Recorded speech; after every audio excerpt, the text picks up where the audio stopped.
매물은 31평형 30층으로 매매가는 9억 9,500만 원이었습니다. 자금은 기존 전세 보증금에 모은 돈을 다 합쳐 3억을 마련했고 부모님 도움 2억, 나머지 5억은 주택담보대출로 충당했습니다. 한 달 만에 같은 단지 비슷한 조건의 매물이 10억 8천만 원에 거래됐다는 소식이 들려왔죠. 심지어 호가 시세는 13억까지 치솟았습니다. 준혁 씨는 웃으며 말했습니다. 이미 성공한 거나 다름없어. 부부는 새 가구와 고급 가전제품들을 구입하며 집을 꾸며나갔습니다. 친구들과의 술자리에서 그는 자신감 넘치게 말했죠. 기흥의 주상복합 아파트 샀는데 벌써 1억 넘게 올랐어.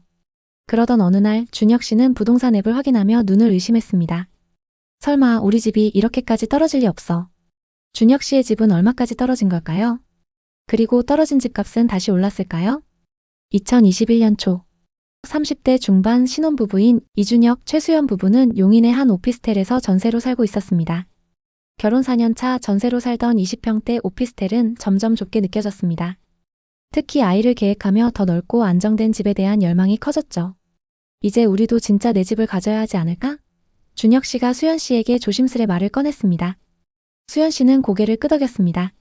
맞아, 집주인이 전세금 올릴지 눈치 보는 거 이제 지쳤어. 우리 집에서 안정적으로 살고 싶어.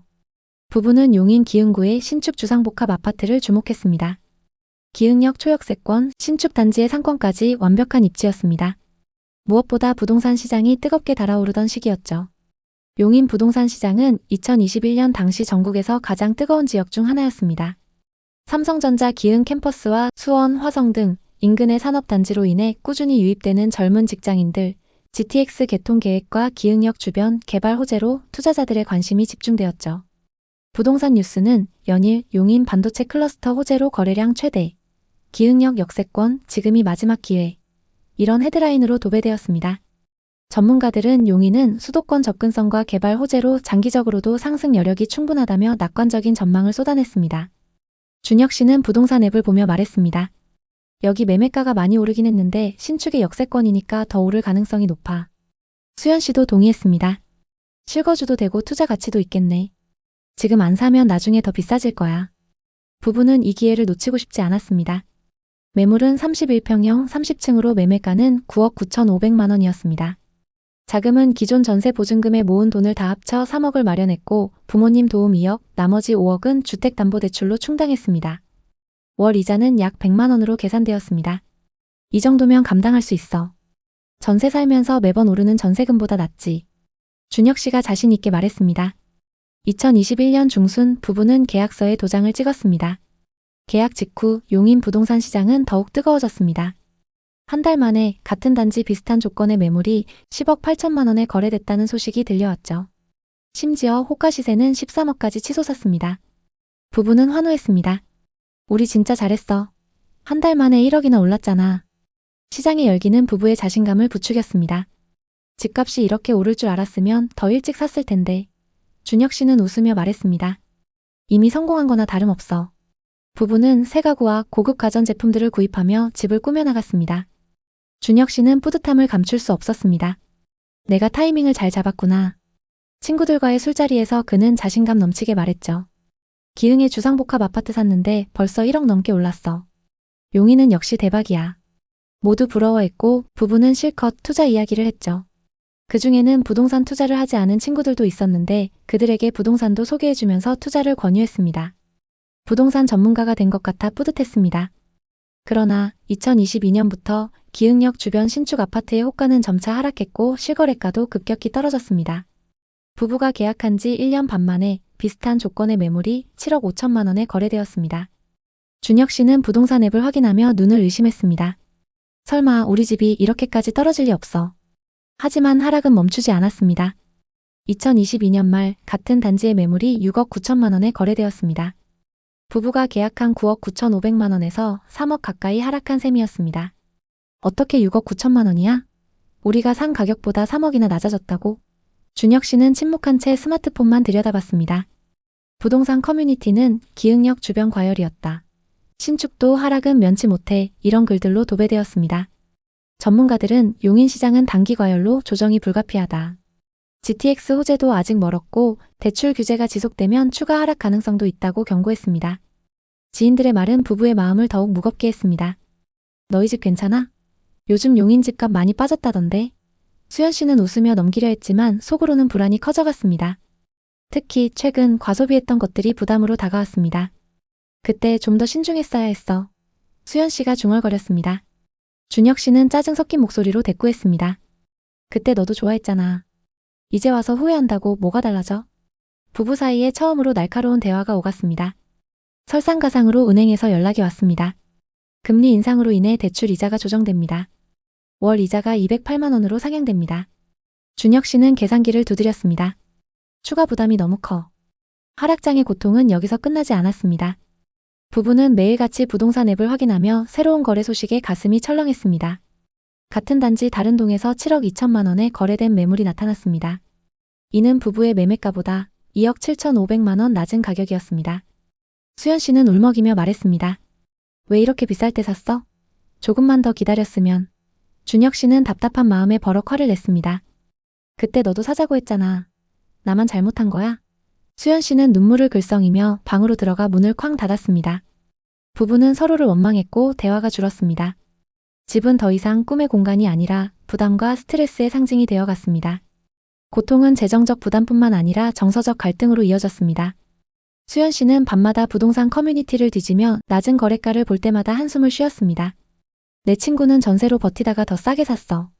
우리가 너무 성급했어. 준혁 씨는 그런 아내를 보며 짜증을 냈습니다. 그때는 다들 오를 거라고 했어. 나보고 어쩌라는 거야? 부부는 점점 사소한 일에도 날을 세웠습니다. 집은 더 이상 안식처가 아니라 부부의 불화를 증폭시키는 공간이 되어갔습니다. 신혼 후 첫 우리 집이었지만 새 집에서의 삶이 행복하지 않았습니다. 거래는 뚝 끊겼고 매물이 쌓여가면서 가격도 계속 떨어졌습니다. 가계부는 더욱 암울했습니다. 월 고정 지출은 대출 이자 208만 원, 관리비 25만 원, 생활비 150만 원, 보험료와 통신비 등으로 400만 원을 넘었습니다. 수연 씨의 프리랜서 수입은 불규칙했고 준혁 씨의 월급만으로는 빠듯했습니다.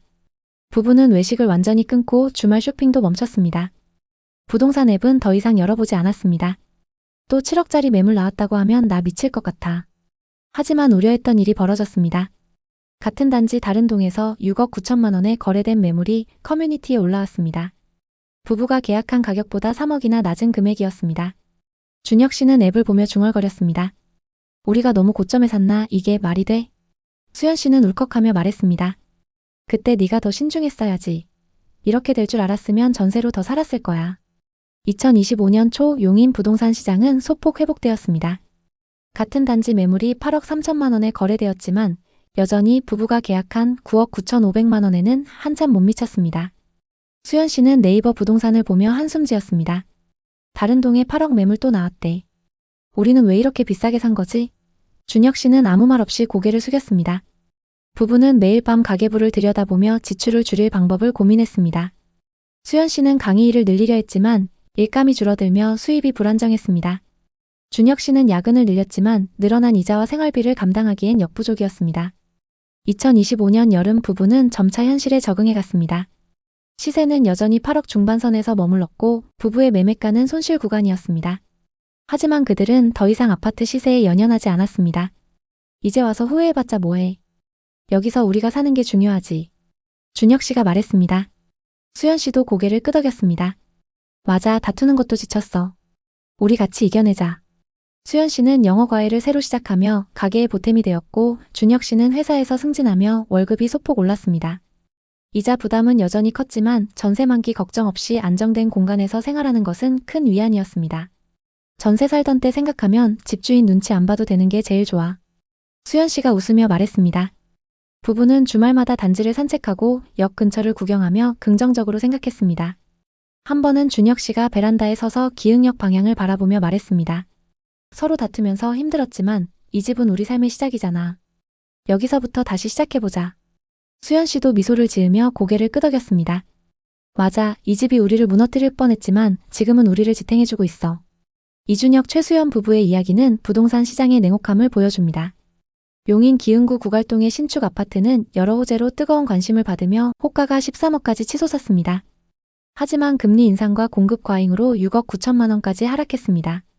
부부는 9억 9,500만 원에 매수하며 실거주와 투자라는 두 마리 토끼를 잡으려 했지만 시장 하락, 과소비, 금리 인상으로 재정적, 정서적 부담을 안게 되었습니다.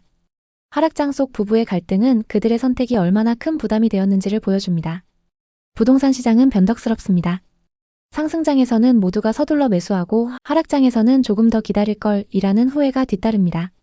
이 부부의 사례는 집이 단순히 자산 그 이상의 의미를 가진다는 점을 보여줍니다. 그들의 집은 시세 하락으로 재정적 부담을 주었지만 전세의 불안에서 벗어나 안정된 삶을 시작할 수 있는 터전이 되어 주었습니다. 과소비와 갈등은 교훈이 되었고 부부는 더 신중한 재정 관리와 서로에 대한 이해를 다짐했습니다. 용인 부동산 시장은 GTX 개통, 반도체 클러스터, 삼성전자 기흥 캠퍼스, 수원 및 화성 인근의 산업단지로 인해 전국에서 가장 뜨거운 지역 중 하나였습니다. 특히 기흥역 주변 신축 아파트는 젊은 직장인과 투자자들의 관심을 끌며 단기간에 수억의 가격 상승을 기록했습니다. 하지만 2022년 이후 금리 인상과 공급 과잉으로 시장은 급격히 하락했고 역세권 신축 아파트도 6억 9천만 원까지 떨어지며 투자자들에게 큰 충격을 주었습니다. 2025년 현재 용인 부동산 시장은 소폭 회복세를 보이고 있습니다. 기흥역 주변 아파트의 거래가는 8억 중반선으로 반등했지만 2021년 고점에는 여전히 미치지 못합니다. 전문가들은 용인은 장기적으로 성장 가능성이 높지만 단기 투자보다는 실거주 목적의 접근이 적합하다고 조언합니다. GTX 개통과 반도체 사업지 개발 이후 교통 인프라까지 개선되면 가격 회복 가능성이 높지만 그 전까지는 변동성이 클 것으로 예상됩니다. 한국부동산원 자료에 따르면 2025년 상반기 용인 기흥구 아파트 매매가는 2024년 대비 약 10% 회복했으나 여전히 2023년 고점 대비 20-30% 낮은 수준입니다. 게다가 최근 시작된 부동산 규제 정책들로 인해 빠른 반등을 기대하기는 어려운 상황입니다. 집을 살 때 중요한 것은 지금이 매수 타이밍인가가 아니라 이 집이 내 삶에 어떤 가치를 줄 수 있는가입니다. 여러분에게 부동산이란 어떤 의미인가요? 댓글에 여러분의 생각을 자유롭게 남겨주세요. 여러분의 소중한 댓글은 누군가에게 큰 위로가 될 수 있습니다. 오늘의 이야기에 공감하셨다면 구독과 좋아요를 눌러주세요. 끝까지 시청해주셔서 감사합니다. 다음 편엔 더 좋은 내용으로 찾아뵙겠습니다.